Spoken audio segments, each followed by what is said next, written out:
ॐ जातवेदसे सुनुवाम सोममराति यतो निदहाति वेदः स नः परुषदति दुर्गानि विश्वा नावेव सिन्धुं दुरितात्यग्निः तामग्निवर्णां तपसा ज्वलन्तीं वैरोचनीं कर्मफलेषु जुष्टां दुर्गां देवीगुं शरणमहं प्रपद्ये सुतरासितरसे नमः।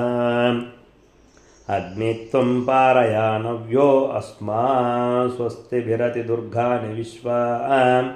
पोषपृथ्वी बहुला नभुर्वे भवातोकायतनयाय शय्योः विश्वानिनो दुर्गः जातवेदः सिन्धुन्नु नावा दुरितादिपर्षे अग्ने अत्रिमन्मनसा गृणानो स्माकं बोध्यविता तनूनां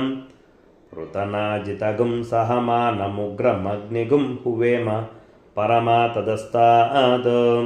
स नः परुषदति दुर्गानि विश्वा क्षामद्देवो अतिदुरितात्यग्निः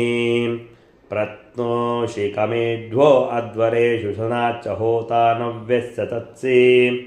स्वाञ्चा अग्ने तनवं प्रिप्रयत्स्य स्वभ्यं च सौभगमायजस्व को बिर्जुष्टो मयिजो निषिक्तं तवेन्द्रविष्णोरनुसञ्चरेम नाकस्य पुष्टमभि संवसानो वैष्णवीं लोक इह मादयन्तां कात्यायनाय विद्महे कन्याकुमारी धीमहि तन्नो दुर्गी प्रचोदयात्।